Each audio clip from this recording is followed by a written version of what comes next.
The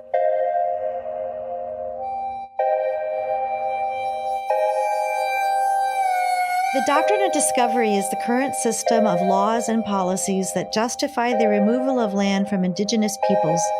These laws are rooted in church doctrines that originated in the 15th century. Together, we will uncover this deep structure of colonization that systematically deprives Indigenous peoples of human rights.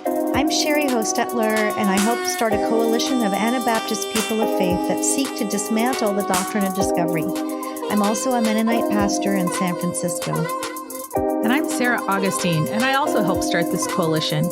As an activist and scholar, I'm the descendant of the Tewa people and a displaced person. This is the Dismantling the Doctrine of Discovery podcast. In this episode of our recurring Ask an Indian, Sarah and our guest Patty Krawec answer one big question.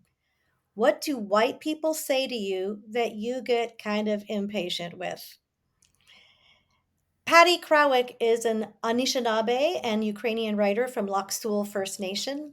She is the author of the compelling book Becoming Kin, an Indigenous Call to Unforgetting the Past and Reimagining Our Future, and the upcoming, soon-to-be-released, Bad Indians Book Club.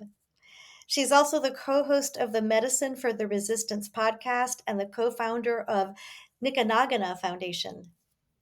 We're also very honored that Patty wrote a beautiful foreword for Sarah and Maya's book. And we want to welcome you, Patty. We're so glad you're with us again. We had so much fun the first podcast we did together with you. I'm so happy to be back with you guys.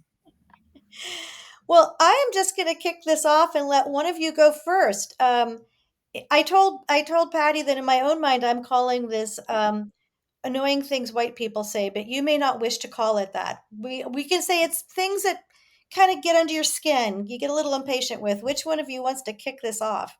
Or another thought that I had is, what do you wish white people wouldn't say? Yeah.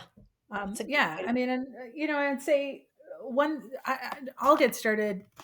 Something that happens pretty regularly for me, because I spend so much time in the public eye and traveling, meeting with groups of Christians all over the country, is that if there is sort of a lag time or someone wants to talk with me, often what they'll do is begin by telling me everything that they've ever known or heard or experienced in their entire lifetime that has something to do with indigeneity. So they'll say, I watched a TV show and they'll describe it. This is what happened in this TV show.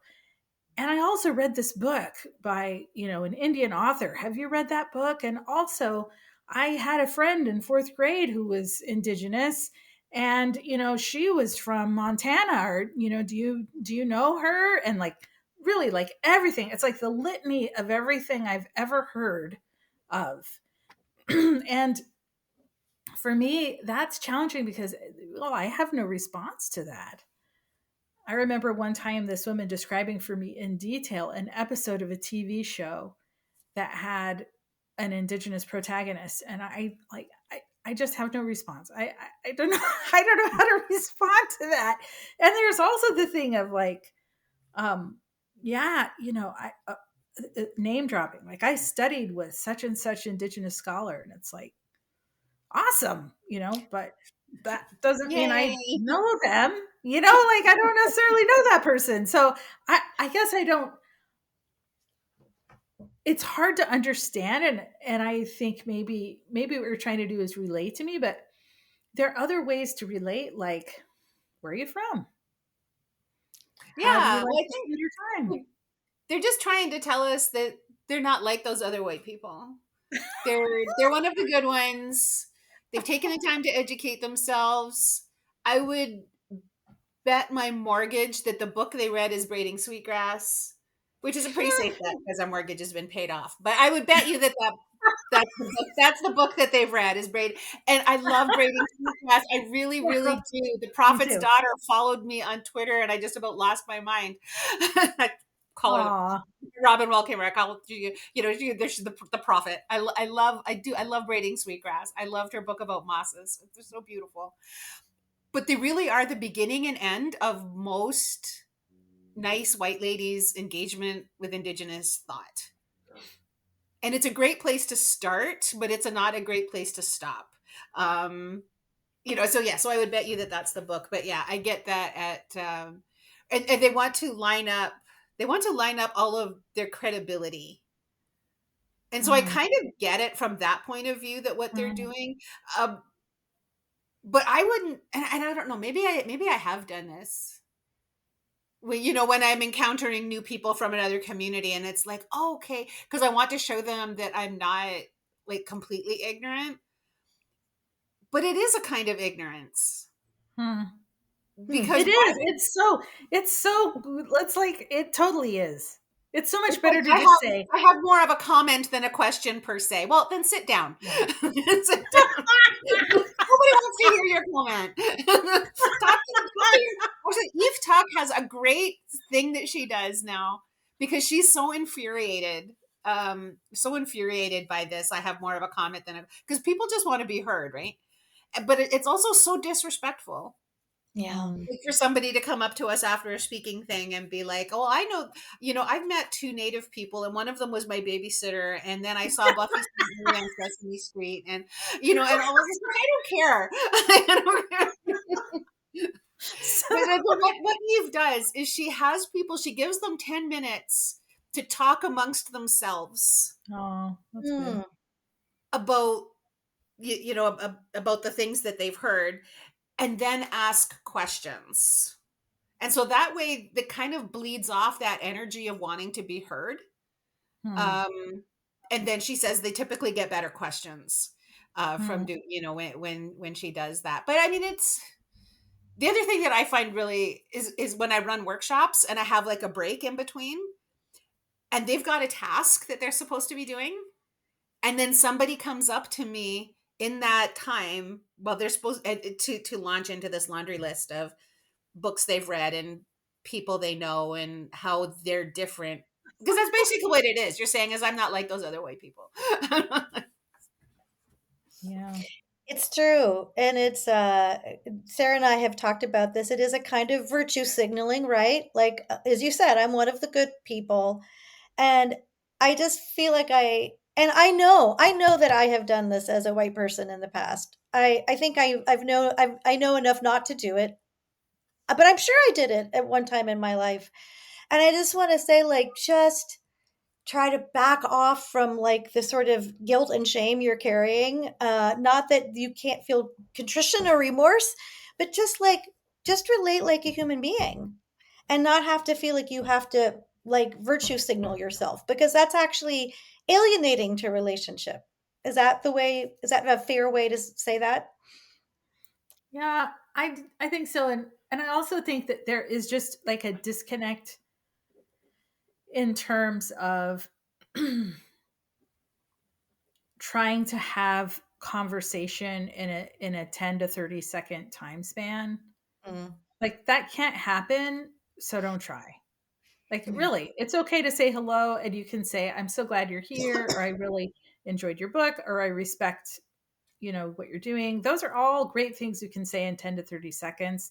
There are some things that are just jarring to say without context, or if you don't know a person.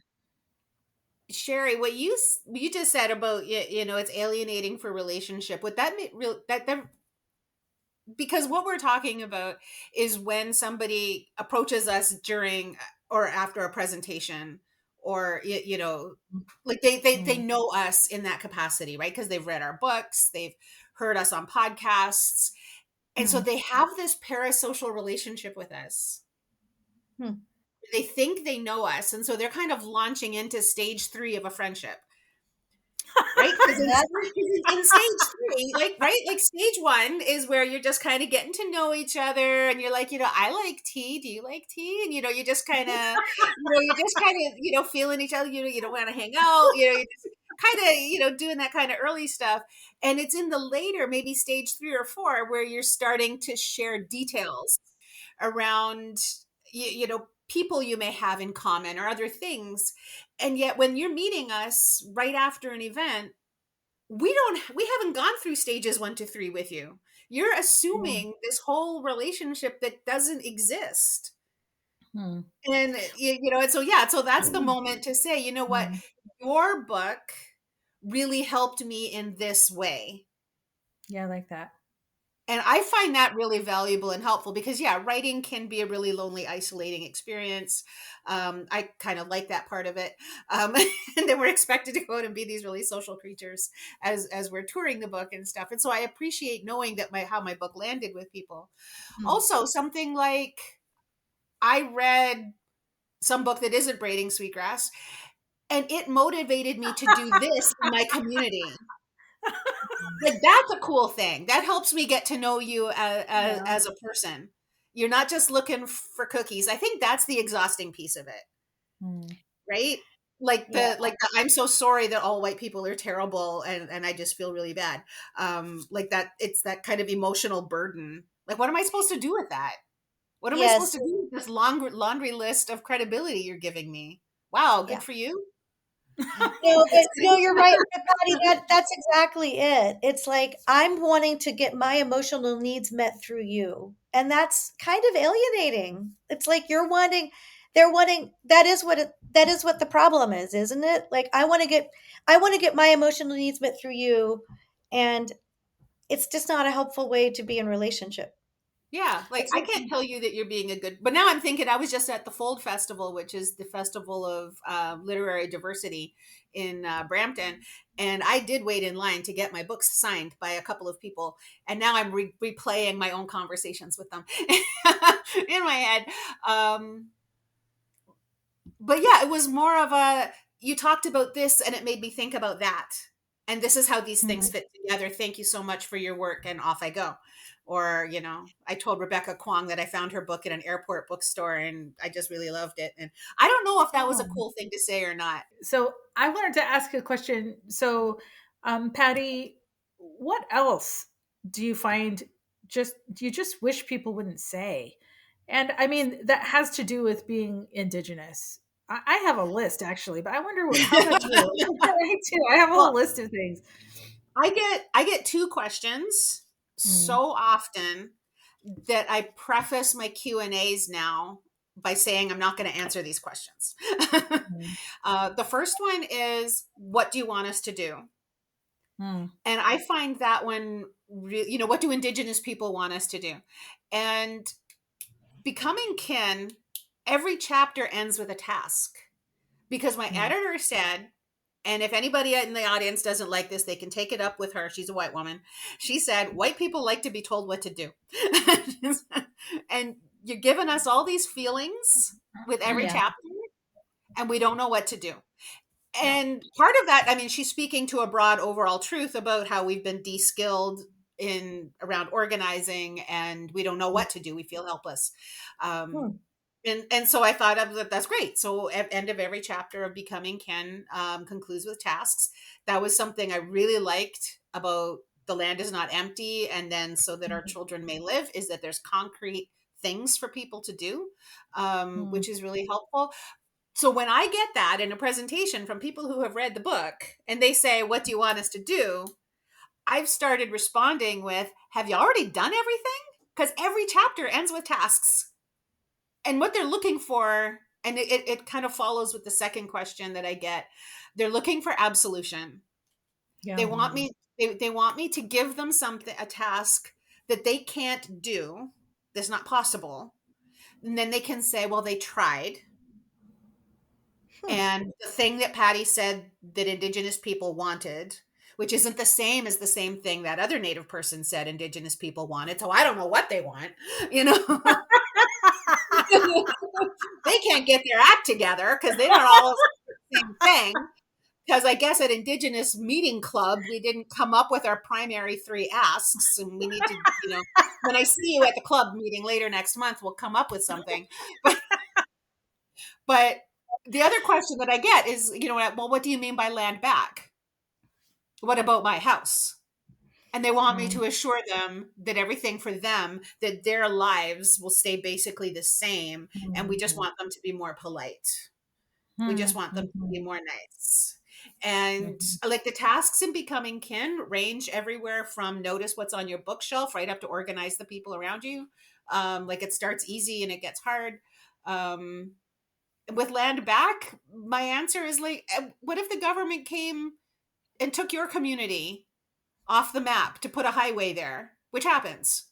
What would you mean by land back?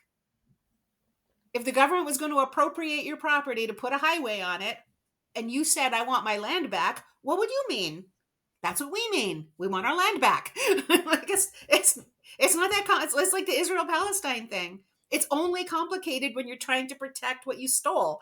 If you see it from the point of view of the people who've had their lives and their land stolen from them, it's not that complicated. And honestly, what do settlers care who they pay their taxes to? Like, really? For true. Has the current administration really been that good for them that they're not willing to give the Choctaw a shot? Yeah, boy, I appreciate that. Oh, I resonate with both of those things, and I think it goes back a little bit to what I was saying before, that you want a soundbite from me in 10 to 30 seconds that I'm not equipped to give you.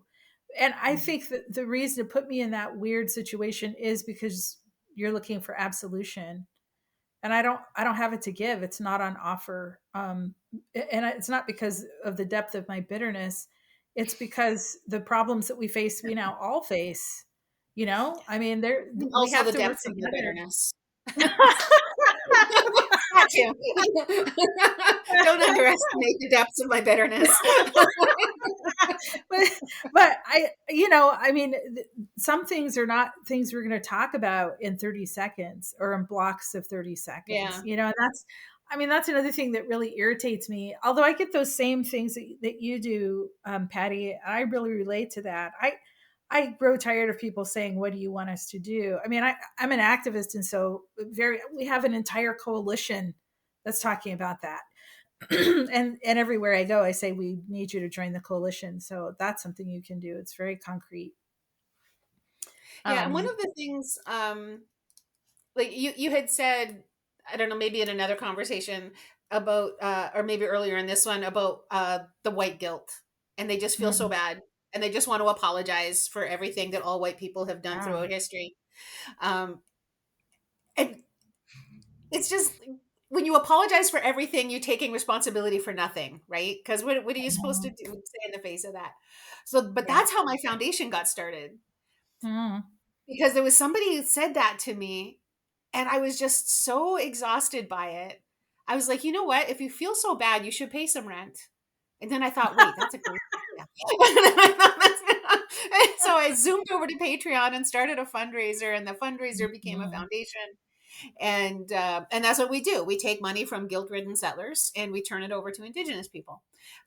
We support organizers who are doing all kinds of really cool community building things. And we also literally pay people's rent and meet their material, because there's no point building a better world if nobody survives to live in it. But we're trying to think of ways now about how do we mobilize these donors? Because that's also a move to innocence, right? I'm not a bad person because I donate money. That's also a form of absolution. Send them to us, Patty, or even better, invite us into your space and we'll start organizing. I'm happy for your donors to stay yours. How do we get them involved in campaigns? That would be awesome. Actually, so we do actually link. So new donors actually get information on Dismantle the Doctrine of Discovery. That's actually on, I think I need to make sure it's on our new website. But like, even there was even like a link to the PDF for them to download to get, if you can't do anything else, get involved with this. But we're starting to get information from the organizers that we support about how can people that are like, if you're in Saskatchewan, if you're in Saskatoon, can you plug into the work that Debbie Ironbow is doing there? If you're in, lower mainland of British Columbia, can you plug into some of the work that these people are doing? So we're trying to mobilize them beyond that, because I mean, we do want their money. We need their money, but that's not going to change the world, right? Yeah. That in some respects, that just maintains the world the way it is. It just makes it easier. We don't need largesse and your leftovers. You know what I mean? We need justice. Yeah. And that's systems change. And that That is what these questions that we're talking about are trying to avoid. Yeah. How do we feel better about ourselves? Because you made us feel bad. All the things that you said made us feel bad. And we want to stop feeling bad without actually changing anything. Mm. And what I hear both of you saying is like, instead of having this sort of transactional, like, make me feel better about my guilt over this, I'm hearing both of you like, let's all together change these systems. Let's come into relationship where we are working to change these systems that have disproportionately oppressed Indigenous people, but are now oppressing everybody, that are really coming for everybody on this planet because it's imperiling the very life of our planet. And so I feel like it's I have heard at least Sarah, you talk about an invitation to just be in solidarity, which is actually a relationship. That doesn't mean, oh, now I get to be Sarah's best friend. I'm not saying that. But it's like, what does it mean to come into this work, which is this work of resisting injustice? And like, that's a very different goal than absolution, is what I'm trying to say. Yeah, Yeah. I mean, absolution's a non-starter. Yeah, So but that seems to be what everybody. That seems to. I'm not even gonna. I'm not gonna say everybody. There's a lot of people that are doing very good, and they also Mhm. come up to me and talk to me, and they tell me about the things that they're doing. And one of the first things, one of the early talks that I gave after Becoming Kin came out was up in Midland, Ontario, and a group of 4 profs from Georgian College, which is in Barrie, so probably about maybe an hour and a half from Midland. Anyway, they had driven quite a ways, like from one city to another city, to come and hear me talk, just so that they could tell me that they took the last task of my book very seriously and oh, started a course at Georgian College based mm, around my book that students would take, and that they were that's awesome. implementing the tasks as assignments in the classroom. And Mm. I thought, that's pretty freaking cool. Yeah, it And is that's that awesome. kind of feedback and hearing that. Tell me what you're doing, what you're interested in doing. What are you worried about in your community? What are you seeing that we can work together on? Because you don't need to. Yeah. And that was the big criticism of Occupy, was Occupy acted like it was brand new and Mhm. didn't build on decades of Indigenous Mm. activism that was already taking place about on those issues. So Mhm. you don't have to Hmm. build something new. Whatever it is that you care about, you can get involved with other organizers that Mm. are Indigenous, or have Indigenous people in their organization, and you can do something about that. Whatever it is, we Yes. don't all have to be working on the same thing. Hmm. But Mm. yes, you have to give back the land. That's not negotiable. That's not. I don't Yeah. know what it's going to look like. I don't know what it's going to look like, but that's I not think negotiable. I think the last thing that I would notice that I just wish people wouldn't say, and that this is probably a big one, is that, like if you're in a strange, I mean, I guess I feel like I'm often in very strange settings. Like, but it's a short transactional setting. Like you're standing in the line at the restroom, or you're standing in line to get a coffee or something, and somebody's like, "Oh, you're an Indian. Were your parents in boarding schools?" It's like there's no way to address that kind of a question in this short period of time, and it's very rude to ask that. You know what I mean? I think people ask me a lot of really personal questions inappropriately, in in in inappropriate social settings, and some more than others. Like if when I travel across the country, it's not uncommon for me to do homestays. So I often stay with just people who are in our network, and often I've never met them before. And I would say I feel much more comfortable with personal questions in a homestay than when I'm in the bathroom, in the line to the bathroom. That's just an awkward Mhm. situation where somebody that they want me um to relive a trauma for them. For example, I mean, I was at a Yeah. public event not long ago, and this person was like, "Well, I don't understand." You know, I was talking about MMIW, and I was talking about the kind of trauma that kids go through, especially girls. And this person in the audience asked this question and said, "Well, I don't really know what that's like. Can you describe for me what that trauma feels like?" And it's like, yeah, it's like an awkward question, but I would say people ask me awkward questions like that an inappropriate amount of the time. And I wish that wouldn't happen. I'm trying to think of what would be a really snappy comeback to that, because it's just so absurd that you would ask, that somebody would think it's okay to ask a complete stranger, did your grandparents go to residential school? It's like, why? Which one did your grandpa work at? It's like, do you think they might have known each other? Oh, yeah. Like, I mean, it's, it really needs some kind of sharp comeback like that, which yeah. I mean, I don't even know how I came up with that on the fly right now, because I'm usually not that quick. Because you're I'm the clever person who wakes up at and 3 o'clock in the hilarious. morning being like, oh, that's what I should have said. And then the opportunity never comes back. But yeah, they want, and that's just so, like, do you really not have trauma in your life? Like, and like anybody, you know, do you really not have somebody from your family that died unexpectedly, or like, are you really that shielded that you cannot Mm, imagine what it must be like for any of these things to happen to people? Like, are you really that disconnected from all of this? And mm, it's, I mean, what I get sometimes when, like, I'll have just spent, 45 minutes talking about, Canadian and American history and mm, connecting the dots. People seem to feel that that's what I do really well, is connecting the dots Mm, from all of the various types of removals that we've experienced, and just show how each one was just a new strategy for the same old thing. mm, And after all of that, it's the what about me questions.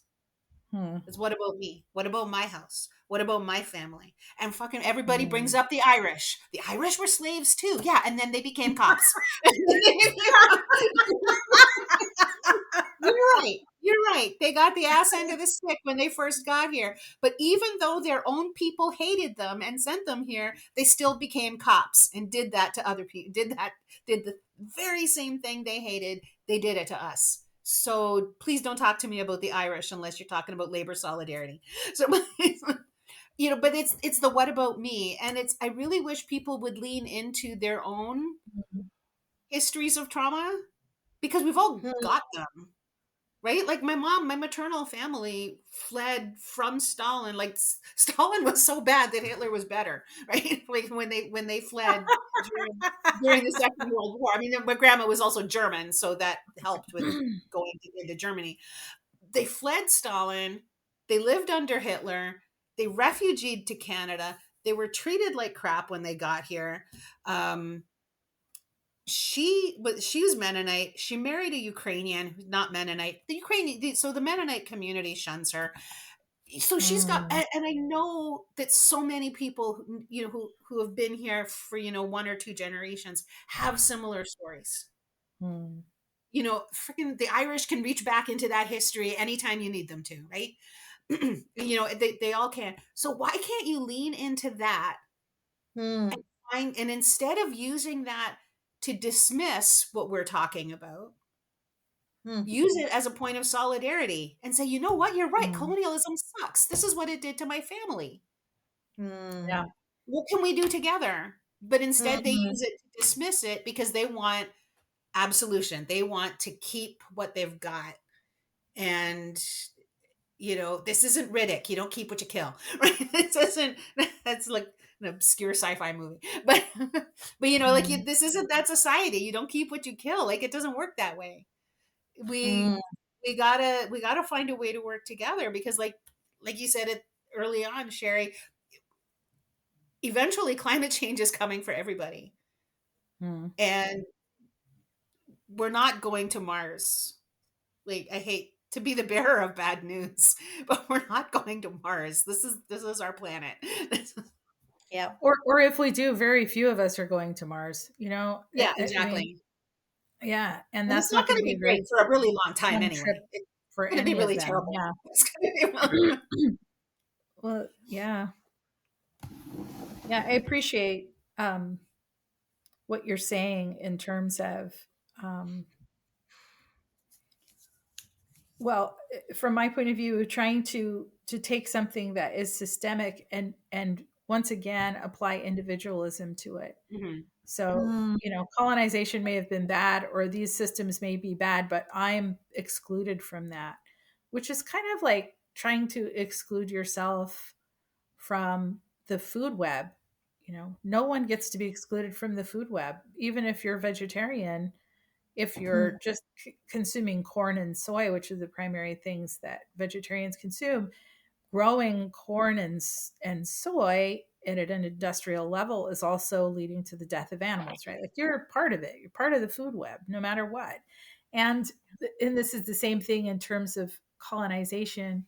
That, you know, what about me story is denying being a beneficiary of colonization.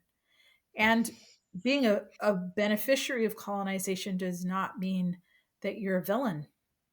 No. You know, it's not an accusation that you're a villain, but it is the acknowledgement that there is a system that's created to benefit some and handicap others. And so it's the beneficiaries of that system who have an opportunity to join with those people who have been harmed and continue to be harmed by that system to dismantle it. Right. So that's really what it is. It's not about your personal story of whether you're deserving or not deserving. That's hardly the point. You know, all yeah. of us inherited the Yeah. systems we're in. None of us created these systems.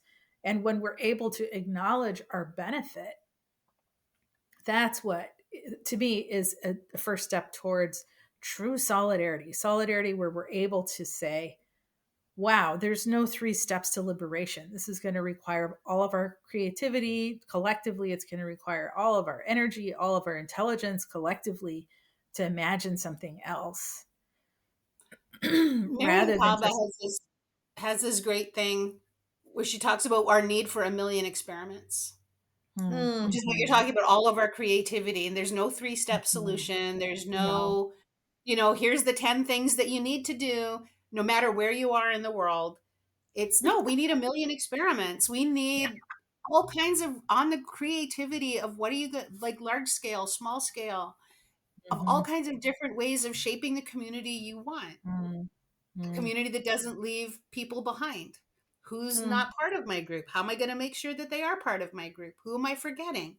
What policies do I have in place that's preventing people from coming? Am I only is our group only meeting at a certain day and time that means other people can't join with us? Like there's all kinds of and there's so much writing and yeah. teaching out there about this mhm. that Yeah. makes it even more frustrating because it's not like nobody's talking about this stuff. A lot Oh of boy. people are. A lot of people are putting the work into it. So, which brings me back to absolution. That's it, it's how do I keep all of everything intact? You made me feel really bad and I want to stop feeling bad. And Well, so that's this is what they're after. here's something. What if in summary to our conversation today, the answer is really if you're, you know, here's something to choose to do. If what you're looking for is absolution or even just to get a well done from me, just keep your mouth closed. Like just say nothing. You know what I mean? Like just say nothing. I mean, just say nothing. Just don't do it. I mean, it's an impulse to want to do this and just don't do it. You know, it's like it's jarring. And so it's kind of like all the things we're saying right now are the same thing. It almost feels Yeah. like all the examples feel the same. Yeah. And Yeah. they That's all boil down to, yeah. and that's where I've started addressing it. And I know Angela Starrett does and a number of others. And it's, you know, so I didn't come up with this all by myself where they talk about, you know what, these things are exhausting, these various moves to innocence or absolution questions. So I just address it at the head of the Q&A is I'm not going to tell you what to do about your house. I'm not going to tell you what you need to do. if you have a question about about the material you've heard, something you want me to clarify, let's do that. But the bathroom, and so that's really one way of kind of cutting that off at the head. But I don't know what to do about bathroom conversations where somebody in line notices my big blingy earrings and decides that it's Ask an Indian Day. Um, The last time somebody in an intimate setting tried to apologize and say, I'm so sorry on behalf of all white people for everything you and all Indigenous people have suffered over all time. I mean, basically that's what they're saying. I said, yeah, I really appreciate the spirit of where that's coming from, and it's an inappropriate thing to say when there's no opportunity for repair. So yeah, I encourage you to consider what repair might look like in your community, or Mhm. come to our coffee hour and learn more about what our coalition is about. But I, this is not a conversation that is appropriate or possible to have right now in this Yeah. moment. Yeah. you're so much I nicer also, than me. Well, I mean, I just had to say it. It's like, I don't want to call it out, but I have to, I'm not Yeah, going to forgive you. I haven't, I mean, it's absurd, isn't it? yeah. Like, what am Sarah, I supposed to do with that? yeah, like well, you could go back to the what did you call it? The Indian Meeting Club and talk amongst them and see if they're willing Get to some forgive specific the person. ask.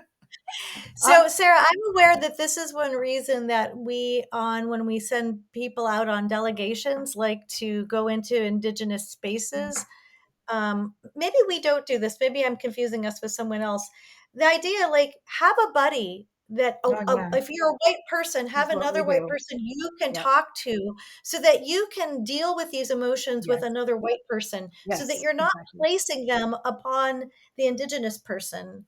Yes. Um, We do and entire I trainings about this. Yep. Hmm. yeah, exactly. Because these emotions are going to come up. And I feel like that is where white people can be with each other and say, like, yeah, I know, I feel that same guilt and shame that wants me to do this thing that I kind of know is weird and icky and I shouldn't be raising it, but I just couldn't help it. It came out of my mouth. And then they can give each other support. And then it doesn't have to, maybe when that need for absolution or whatever comes up, it can be like, maybe I need to take this somewhere, but not to this person. Yeah. Yep, you're right. We do that. We train the buddy system, and we say it's not wrong to have needs. Having needs is okay. You don't have to deny your needs, pretend you don't have needs. You have them. How do you get your needs met? From your own community, people you already have relationships with, instead of imposing those on vulnerable people. That's not, it's not our job to meet the needs of strangers on this level, especially when there's power imbalance. Yeah. Yeah, I like that. Yeah, yeah.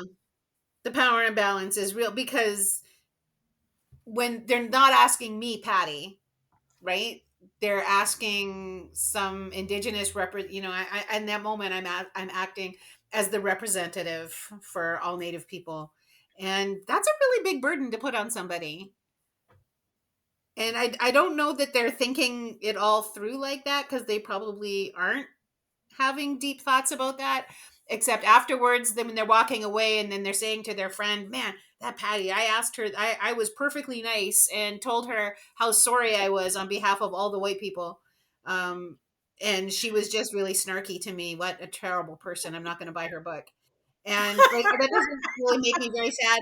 Um, but then they're going to think that about all Native people, right? Because that one time they Mhm. tried to be nice and I wasn't nice back. And it's like, but actually, you weren't being nice. Yeah. Yeah. That You brings know, me I'm to one last thing that I'll just say it irritates me. Here I go. When I'm at a reading or something like that, and someone will say, "Oh, I can't wait to read your book. I have borrowed it at the public library," or else, there's a list at our church, and I'm number 14, and when it's my turn, I can't wait to read it. That like bugs me so much because, um, you know, it's like $15 on Amazon. Like, just you don't have to use Amazon. Like, I don't want to offend anybody who's boycotting Amazon. Okay, whatever. But my point is, like, this is not, I do not feel you're virtuous for not buying my book. And when somebody says that to me, like they're like, I'm so thrifty that I'm incapable I cannot buy your book. And I want you to like give me credit for how virtuous I am by saying, wow, I can't wait till you're ready. And it's finally your turn to read my book. What I say is, here's something to know, friends. If you want an author to write a second book, you have to buy the first one. Buy my book. I mean, it's not like it's like, the cost of a car or something like that. Yeah. It's just such a weird double whammy. It's like wanting to be acknowledged for being too virtuous to buy my book. What? Yeah. I'm so excited about reading your book someday. Oh, okay. Thanks. Thanks. There's, although I will admit, if they tell me that it's on there to be read pile, I've got like 6 books just on my desk right here, plus all the other ones that are in my living room. So I can completely, but I bought those books. I hear that. So the author got their $2 or their $1.50 or whatever their contract, whatever their contract. And honestly, and if it really is a matter of funds, and I really hope Broadleaf doesn't listen to this, because for there've been a couple of people where it really was a matter of funds. Sure. And I just said to them, I just said, so me too. I mean, but believe me, Patty, I wouldn't be bringing it up in the context. These people I'm talking about, it's not a matter of funds. I know. Yeah. And it's the price of 3 coffees from Starbucks, which they should be boycotting anyway. But I was thinking the same thing, Patty. I was thinking how the book costs about like things that you buy all the time that you often don't think about it, like coffee from somewhere. It's 3 of those. It's not a lot of money, actually. Yeah. And I am a huge fan of libraries. But I think what you're getting at, though, is that sense of, I'm going to read your book someday. So someday when it's free. And then I'll just, I'll appreciate you later. So thank you a lot. Thanks for writing a book I'm not willing to pay money for. Why do you need to tell me that? Like, go ahead and do that. That's my point exactly. Like, why are you going to stand in line to say that to me? Why? Yeah. It just makes no sense. This podcast is hosted by us, co-produced by the Coalition to Dismantle the Doctrine of Discovery and Anabaptist World. The opinions expressed here are ours, however, and do not reflect official positions of Anabaptist World.